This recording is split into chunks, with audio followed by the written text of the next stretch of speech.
Beginning of time. Clearly, there are events that have been recorded that defy explanation. There is a growing network of investigators out over this field there. searching for answers about extraterrestrial contact Maybe dark gray, something like that. and unidentified flying objects. We could clearly see that this craft was from another world. I feel convinced that we are not alone in the universe. It wasn't 30 seconds, after they told me that I had a piece of metal in my arm, that I knew where it came from. I want to know the truth. I want to know why these beings are here. I'd like to know where they come from. They say information is being withheld from us. We know they're lying. They're stonewalling us, man. Because the readings do change quite a bit right over. There's no indication how the animal died, what killed it, and what happened to it in terms of the disfigurement. Follow these UFO investigators on the trail of a mystery that has eluded us for thousands of years as we journey into the secret world of close encounters.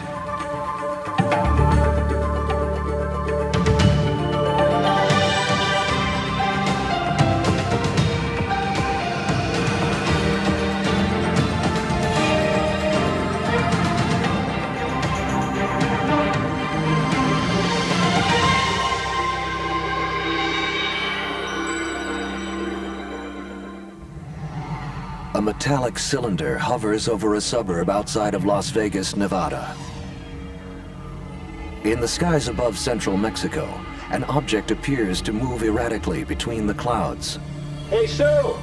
Take a look at this! A sequence of brilliant lights burn in the sky over a mountain range in Phoenix, Arizona. Oh, what do we got? The orbs form a boomerang shape, as if they line the edge of a triangular craft. Oh my God! More than ever before, Look at that thing. people are looking in the sky and wondering, are we alone in the universe?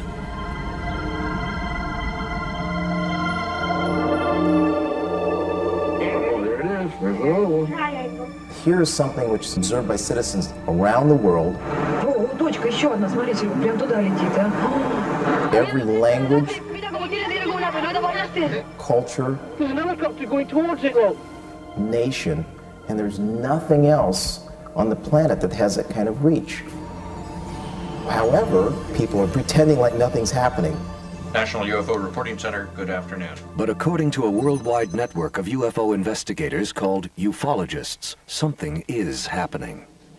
The number of reports coming to us clearly is on the increase, and it tells us what we think we've known for well over 50 years in the field of ufology now.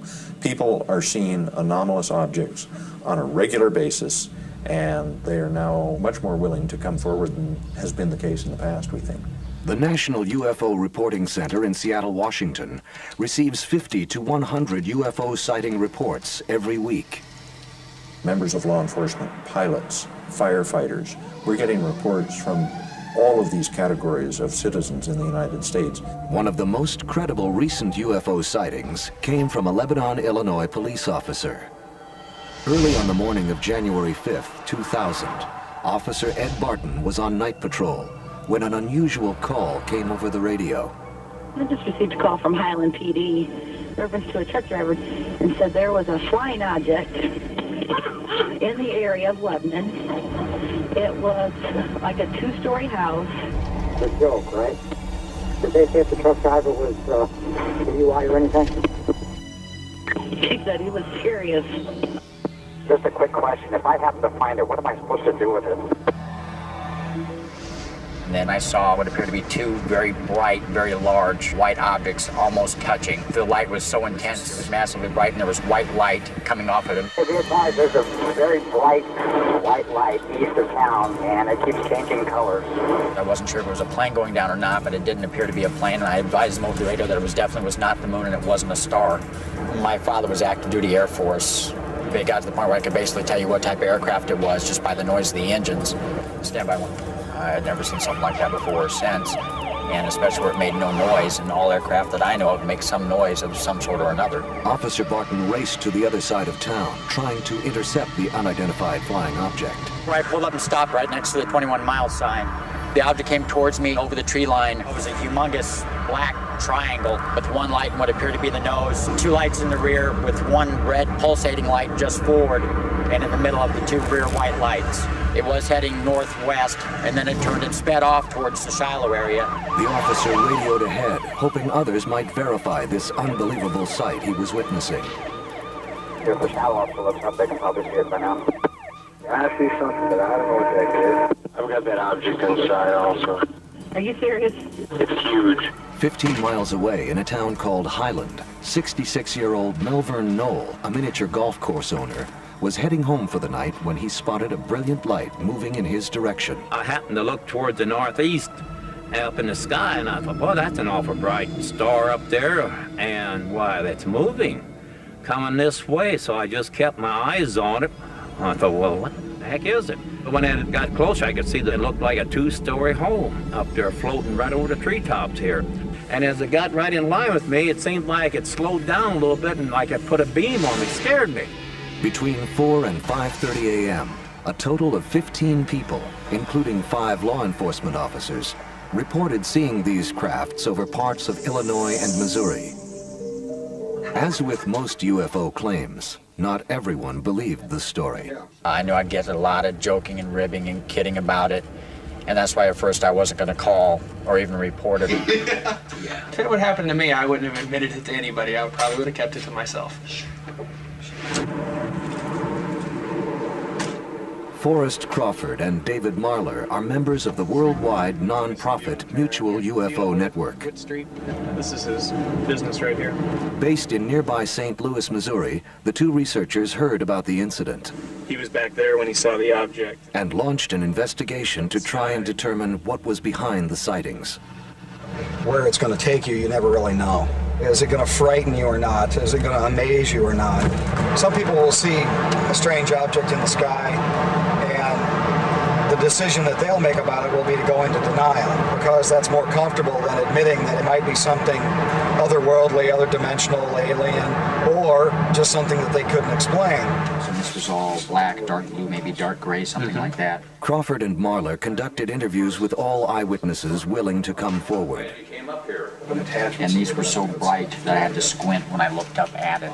Comparing eyewitness accounts is essential to determine if the UFO could have been a misidentified jet aircraft or an unusually bright star. You said that there were 6 windows on the side of the object. Yes, it had like a penthouse up on top of the 2-story windows, a smaller little room up there with some windows in it. Okay.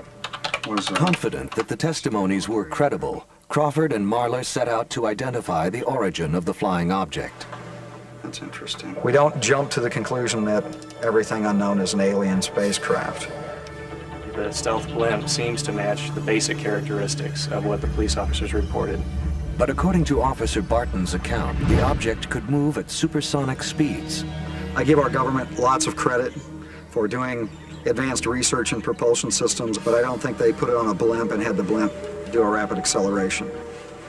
The team contacted nearby Scott Air Force Base to see if they had been testing an experimental aircraft that night. Their response was that they didn't know of any military aircraft flying in the area, and that the only calls that they had received regarding the incident were from the media. Officer Ed Barton estimated it was probably just about a mile, if not directly over the base, about a mile to the north. Right, because he did talk about it on this side of the tower, didn't he? Right. Because you can see the tower moving at night, flashing up. Either they're being deceitful or they're just misinformed. The search for evidence began at the site where Officer Barton saw the object hovering closest to the ground. Right out from there. Probably about a good 500 yards or so in. What are you picking up right now, Gary? Nearby transmitters. It's become more difficult to get readings because of the power lines in the area, to some extent, but the transmitters also are being picked up by those. The ufologist team scanned the area for residual electromagnetic traces, but their meters registered nothing unusual.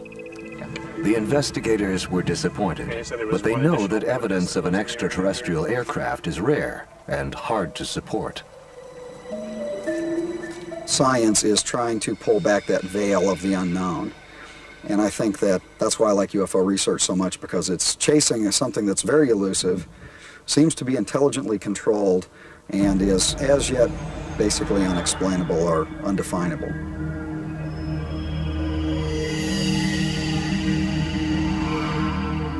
Dr. Michael Shermer is the publisher of Skeptic magazine and a self-proclaimed debunker of UFO sightings.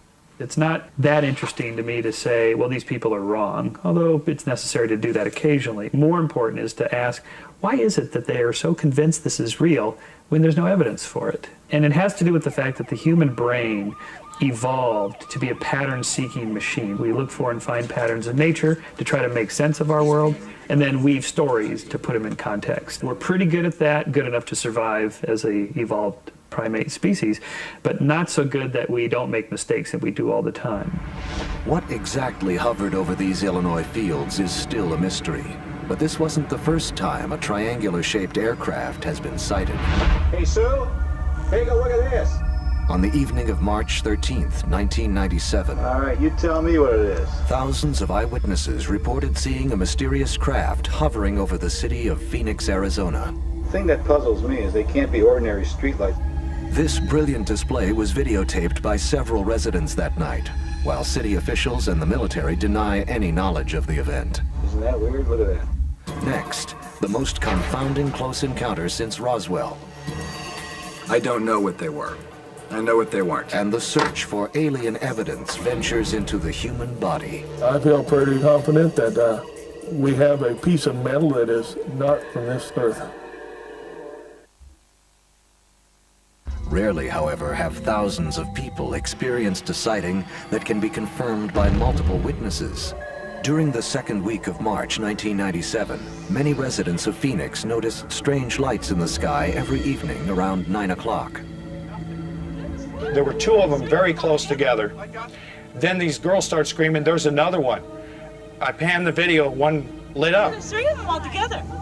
Then another one, until 4 in a row were in the sky. And I just thought, this is amazing. I had a hard time believing that this was happening. Major sighting here. 40 miles to the north, Mike Kristen was also videotaping the lights above Phoenix. Submitted for your approval. What have we got here? I was excited because I was finally capturing something on tape that I could show somebody, because I've been telling people about these things for years and nobody believed me. A commercial airline pilot and his wife were driving home when they saw the lights and stopped to watch the event. They have chosen to remain anonymous. I've been flying for 30 years, and I'm used to looking up in the sky and knowing what I'm seeing. And so as it went overhead, I went, it's not a fighter, so it must be a heavy aircraft. And it struck me that, no, it's not a heavy aircraft because there's no sound. Then the realization hit me that, wow, I don't know what I'm looking at. I was terrified. And when I saw how big it was and how dark, and it looked to me like it was blacking out the stars and everything, and it just no sound was probably the spookiest thing that I've ever experienced. In the weeks following the sighting, both Luke Air Force Base and the National Guard said they had no information on the source of the UFO. We all got calls asking where our aircraft were that night, and we all checked, and none of our aircraft were in that area. We thought this was funny because here's a huge object that flew down the entire state of Arizona and part of Nevada. The military doesn't know anything about it. This is a threat to our national security. This object penetrated our airspace. Several months later, the military abruptly reversed itself. As we looked onward a couple months later, we found out we had visiting aircraft, or TDY aircraft. Another spokesperson reported on the local news that the aircraft belonged to a visiting National Guard unit that was dropping flares. Each aircraft had to make one final pass over the range to jettison those flares. It's just a potential answer. We're not saying this is the answer. We're just saying this is yet another piece of the puzzle that could explain those lights. I've dropped those flares from my aircraft in Vietnam. I've been on the ground in Vietnam when those flares have been illuminating us. And I've also seen them many times as a fighter pilot as they're illuminating the target area. And an aerial flare is very distinctive in that it flickers, it's very bright. It turns night into day. Jim Dilatoso is a Phoenix resident and a longtime UFO investigator who analyzes UFO footage with computer imaging. He examined 5 different videos of the Phoenix lights to try and get some answers. We know that they were not flares. Flares don't fly in a formation overhead. Whatever everyone saw, it was not on radar. And the air traffic controllers in Phoenix that saw that object that night were stunned. By the photos that we analyzed, we found it to be approximately 1 mile wide. There certainly seems to be some kind of a secrecy that's veiled over this, and I can't quite put my finger on what it would be, but it does seem to be something that's trying to get us to believe that it's a very simple explanation. I don't know what they were. I know what they weren't. They weren't flares, they weren't airplanes, they were not a formation of fire balloons, they weren't holograms. So what are we left with? We're left with either a lot of people are lying about what they saw, or a lot of people are lying, covering it up. If it was extraterrestrial, it's something very different than any other kind of UFO sighting that's been reported before. In the months that followed, Court TV began to track the story, a first for the U.S. justice system.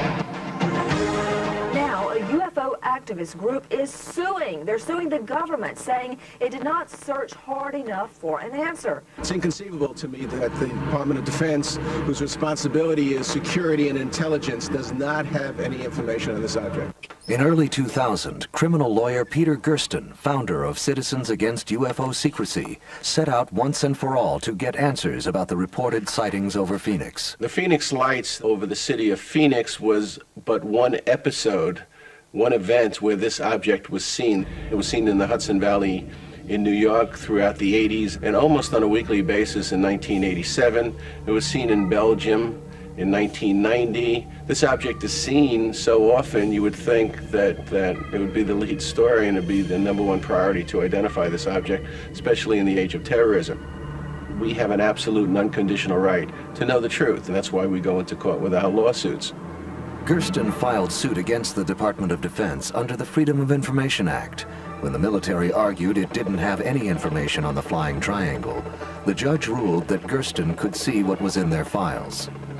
However, when they complied with the ruling, the Department of Defense provided only a small list of keywords it used to search its database.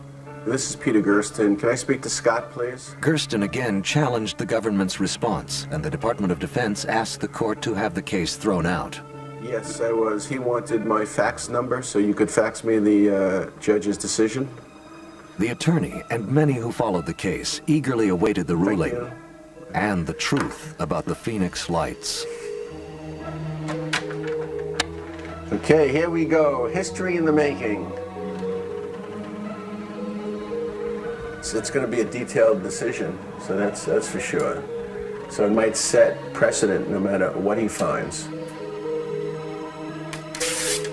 After weeks of legal wrangling, the judge ruled for the Department of Defense, and the case was dismissed. But the military had been challenged, and Gersten vows to continue the fight for government disclosure. It's hard to believe that the Department of Defense has no information on what this object is. They know what this object is. They've been studying the object. If it's not theirs, then they know whose it is or what it is. It's really, I think they're lying. There's no question about it. It's ridiculous. When you videotape something and you have evidence of it, and you call the local military and they tell you, we don't care. Don't call us, we don't want to hear about it. And they give you a different story every day, and they're just lying. We know they're lying. They're stonewalling us, man. We don't want to hear that. We want answers. Oh, this is the Hudson Valley one, May 1988, 9:30 p.m. Does the government not tell us everything that they're doing, particularly with military top secret aircraft? Yeah, I think that's absolutely true. Does that mean it's extraterrestrial? No, it doesn't. And in fact, this is probably the explanation for the Phoenix Lights and so many of these sightings. Our government, for reasons of national security, is not going to tell us everything. To date, the government has not released any information about what took place over Phoenix in March 1997. The truth about the Phoenix Lights appears to be locked away, along with thousands of other close encounter events.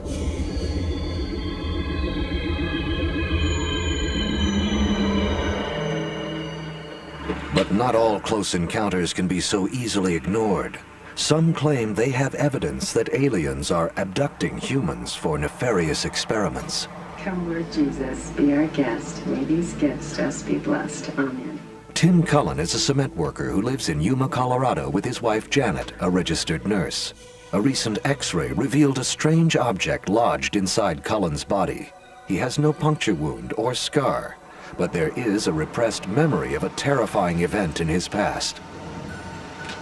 It wasn't 30 seconds after they told me that I had a piece of metal in my arm that I knew where it came from. Coming up, an unusual surgery reveals a mystifying object. Looks like a boy to me. And a UFO hotspot hides a dark legacy. There is definitely intelligence behind the animal mutilations, and there's a purpose, and there's a motive. Of close encounters, stories have surfaced of people being taken against their will by extraterrestrials. One who claims to have been abducted is Tim Cullen. In May 1978, Tim and Janet Cullen were driving home from Denver when a bright light appeared on the horizon. Wow, look at that. Suddenly, an unidentified flying object hovered right in their path. It was large and cylinder-shaped and had multiple lights. It wasn't a helicopter and it wasn't an airplane. It wasn't anything I'd ever seen before. What is that? Wow. It's going to cross right over the road. The craft seemed to come back up toward the road. As it did that, I felt telepathic communication with the creatures inside. Has it changed me? Yeah, it's changed me. Do I find it easy to talk about? No, it'll probably never be easy. Because I know what I'm saying.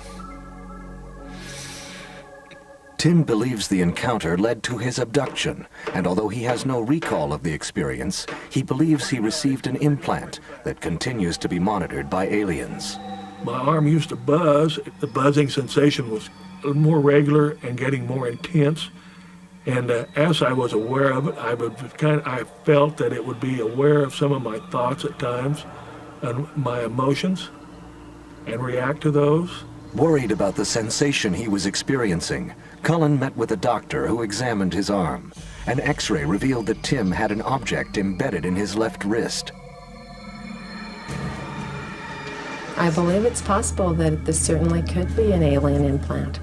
I've been around Tim for the past almost 24 years, and whenever he's had an injury or a splinter in his finger, I've been there to remove it for him, and I think I would have known about it if he would have had an injury.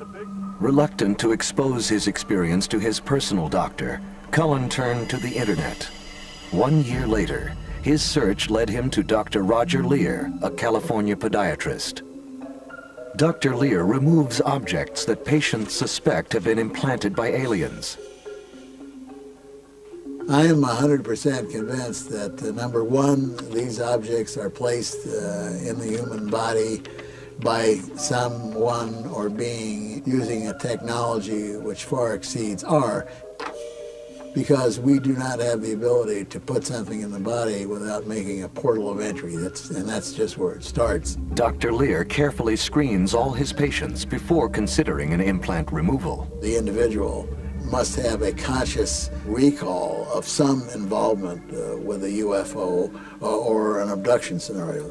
Over the years, the number of qualified participants have multiplied. Tim Cullen meets the criteria and agrees to travel to Los Angeles to have the object removed by Dr. Lear. When Tim had the surgery scheduled, I really wanted to go along with him because I'm a registered nurse and I wanted to make sure that everything was done, the right techniques were followed, but yes, I was apprehensive about it. I am not afraid of anything, no matter how they come at it or what they do. I figured they'd studied me for 20 years. Couldn't prove it was an alien implant until it was taken out. You can say what you want, but you got to have proof, Tim didn't want to tell anybody the story for 20 years for fear of reprisals against him and his family. This was a very compelling, human scenario which propelled me into doing something for him. The day of the surgery, a group of ufologists and journalists assemble to witness the event. General Surgeon Dr. John Matriciano is on hand to perform the procedure. he is skeptical of making an alien connection to a piece of debris found in the human body. I'm basically a non-believer. You know, I think it's somewhat arrogant of us to think that if there were some creatures that come see us. Don't breathe too much, you're going to pass out. Cullen is numb for the entire procedure. I'll make a small incision right here. Not a big...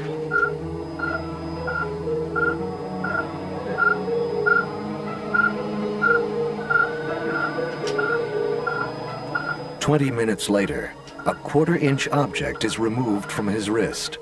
According to Dr. Lear, the first abnormal sign is the lack of a cyst surrounding the object. In a normal situation where a foreign body has been inside the human body for a prolonged period of time, there's a fibrous cyst called an inclusion cyst that forms. In this case, there was none. Looks like a boy to me. But Cullen's humor belies the importance that the object might mean in proving the existence of alien life and contact with the human species. I really have to have it analyzed. The object is placed in a plastic vial containing plasma from Cullen's blood to preserve it. To secure the evidence, the implant is sealed in a tamper-resistant vial in front of witnesses. Dr. Lear takes the specimen to be analyzed at Digital Instruments, a research laboratory near Santa Barbara, California. They agree to their first alien implant examination, viewing it as an opportunity to put their new atomic force microscope to the test. So that's the sample here, and I'm going to put in a little bit of epoxy here. Dr. Irene Rivenko has a PhD in biology and is also a medical doctor. Under the microscope, the so-called implant appears to have some unusual traits. I've never seen really this kind of pattern. I would guess that people who work on material science can see this kind of structure on some metal, maybe. But in biology, I've never really seen anything like that. Puzzled by the lack of a fibrous cyst, she probes what looks like a thin membrane encasing the object. We just got a little piece of this material and we're going to let it dry in air. This is what we get after a few minutes in air. And this part here is still very squishy, very soft. If I press on the other part of the tissue, here it's very hard. It looks like a resin, something like a plastic. I've never seen this before in human tissues. A second opinion from a government laboratory that chooses to remain anonymous found the object to be highly unusual, amorphous and magnetic, a combination that does not exist in any form of metal today. Exactly what this object is remains unclear, but Dr. Lear is hopeful that each removal brings us closer to the source of these objects, whether earthly or not. Some of the things that we found in the implant surgery, such as the membrane, which seems to allow a foreign object to be placed in the human body and prevent the human body from rejecting it, I think is the most important thing. And if we could understand this better and duplicate it, why, we would have a tremendous benefit to medical science. Though the tests are not conclusive, Cullen still believes the implant is better off in the hands of science than in his own. I'll tell you what, that research on the membrane has made me feel real good. I think it's the only truly piece of this puzzle that we can solve for right now. People around him have been very supportive.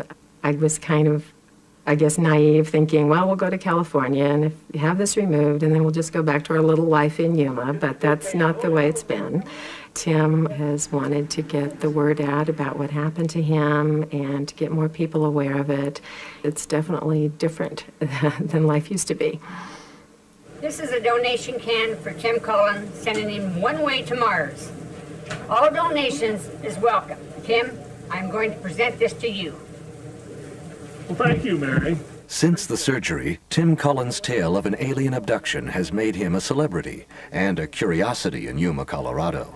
Although he knows many are skeptical of his story, Cullen says the event was real and it's happening to others. I wonder if anybody here tonight has had any experience. Barbara Lamb is a regression therapist who specializes in treating patients who believe they've had contact with aliens. This is a picture of my family, my extraterrestrial husband and my 2 hybrid sons.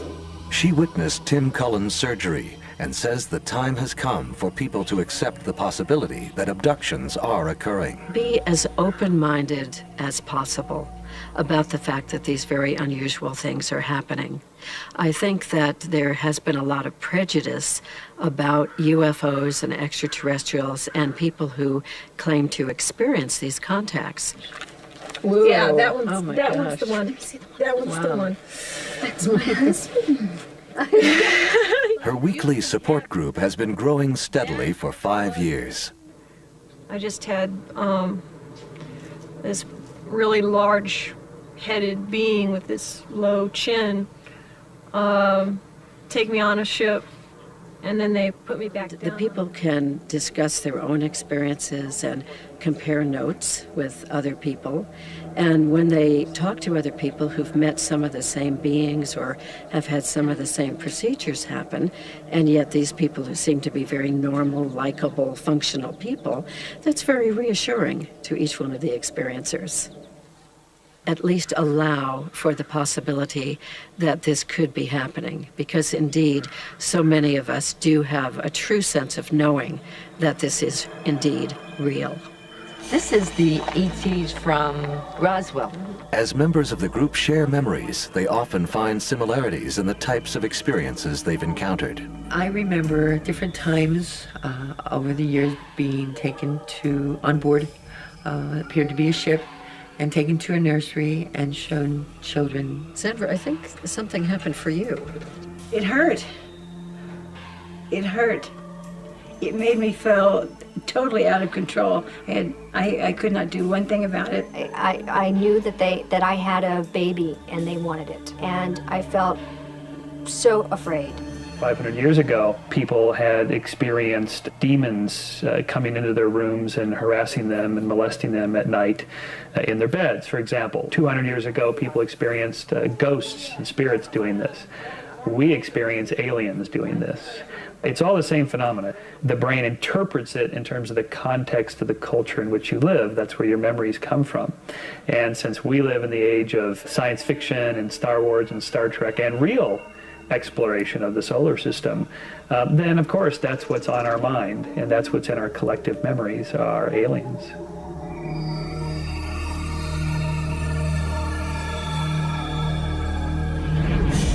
That's a mute there. It's found in a potato barn. Humans aren't the only ones supposedly having encounters with aliens. Animals are being killed and mutilated in a cycle of mysterious serial killings that have lasted more than 30 years. Yeah, look at that. The heart was taken out. They shredded it and brought it through the ribs. Next, are aliens abducting and mutilating animals? I've seen so many of these cases that I think the average person would be horrified. Colorado's San Luis Valley is a melting pot of Old West ranchers and New Age seekers. It seems the last place on Earth to harbor a dark legacy of abduction and death. Chris, the readings do change quite A rash of unexplained animal killings in the western United States has ravaged the ranching community for more than 3 decades.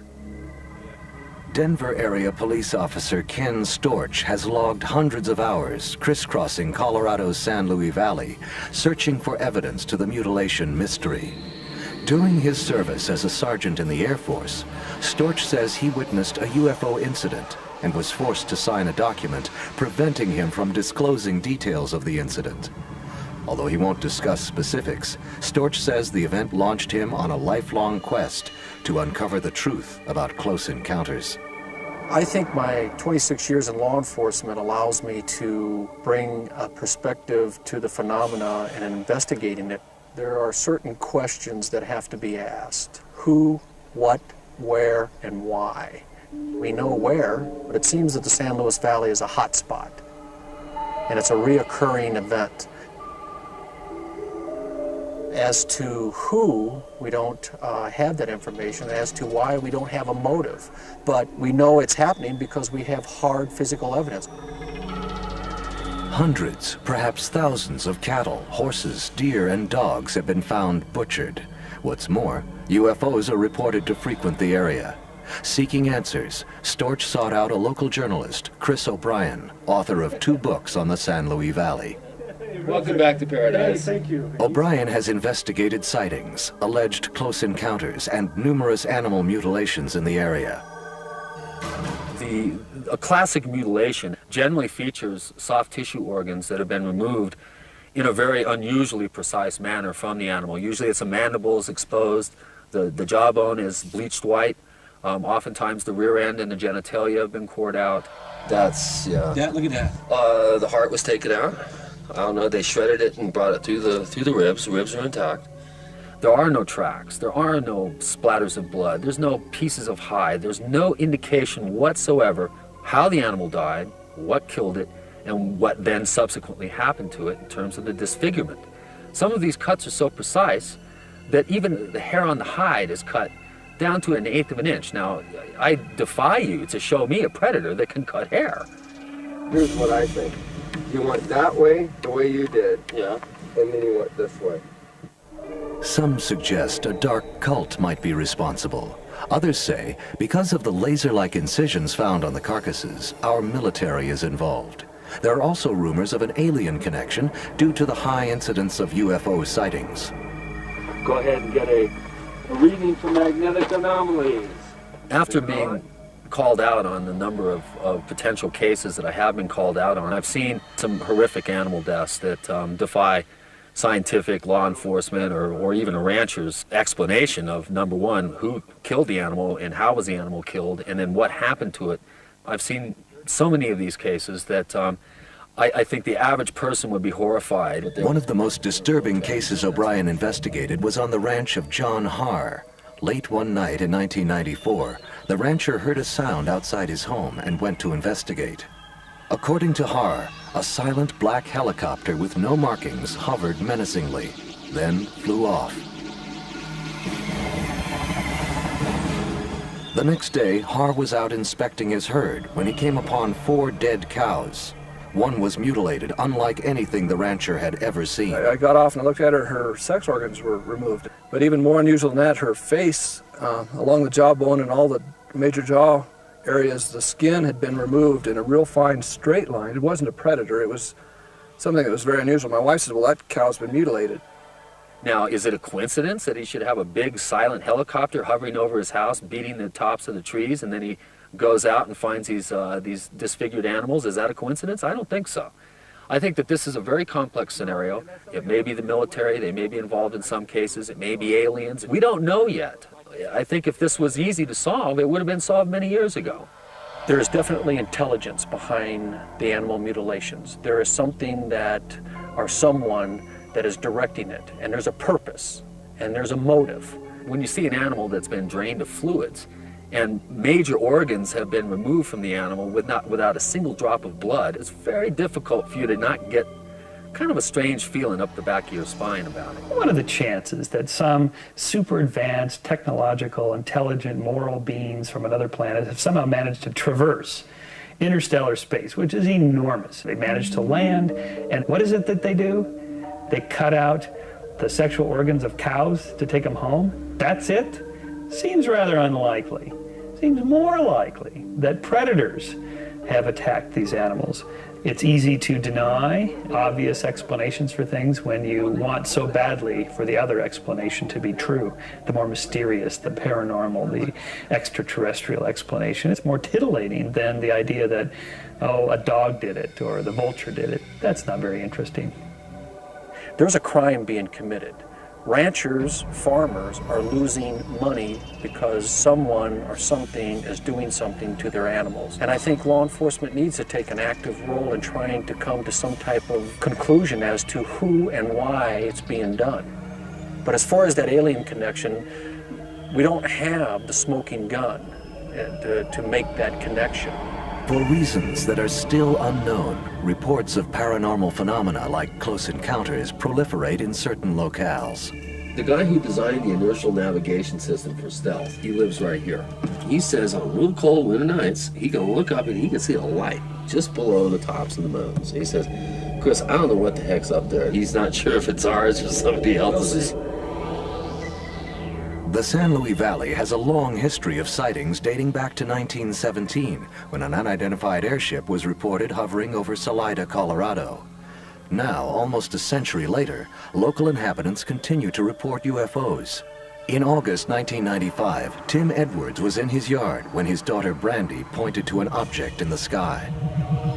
Brandy started telling me that, Daddy, there's something up in the sky.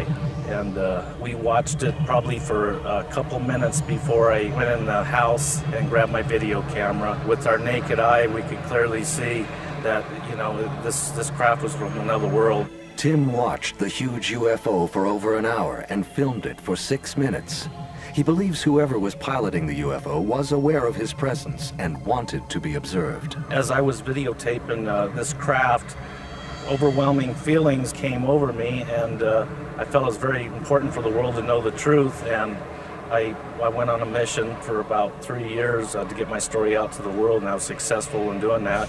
Tim's sightings prompted him to open his own restaurant, catering to people hungry for UFO information and updates.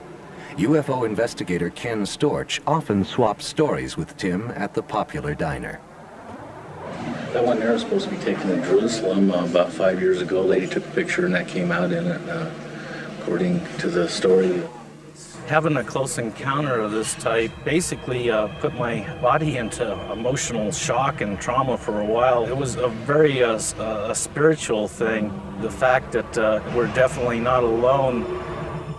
People who claim to have had close encounters often report a drastic change in their consciousness. Maybe this explains why they are so passionate about what they've experienced.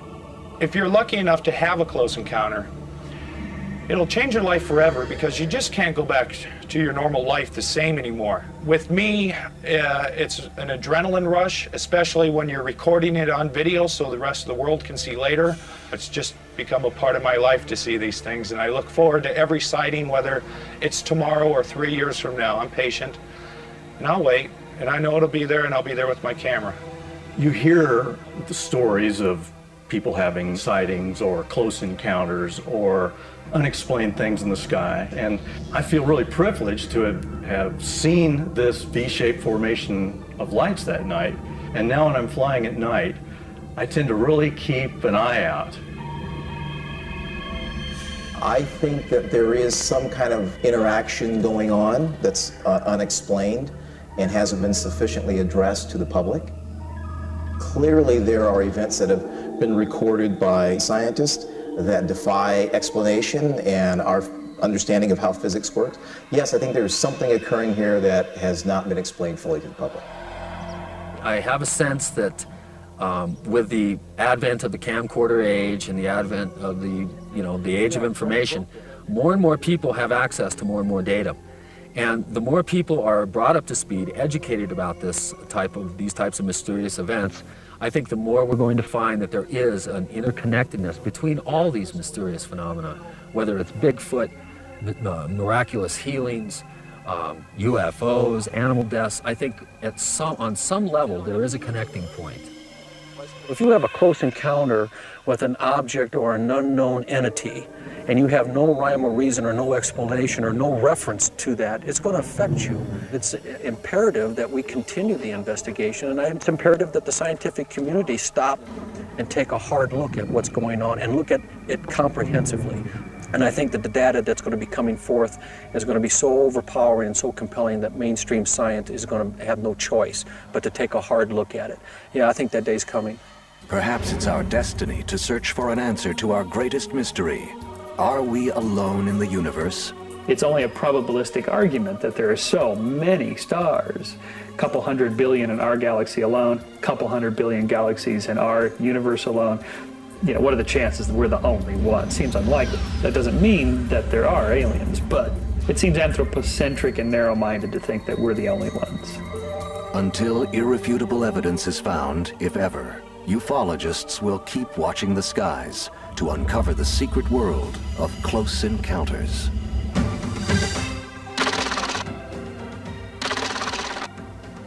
Who do I trust?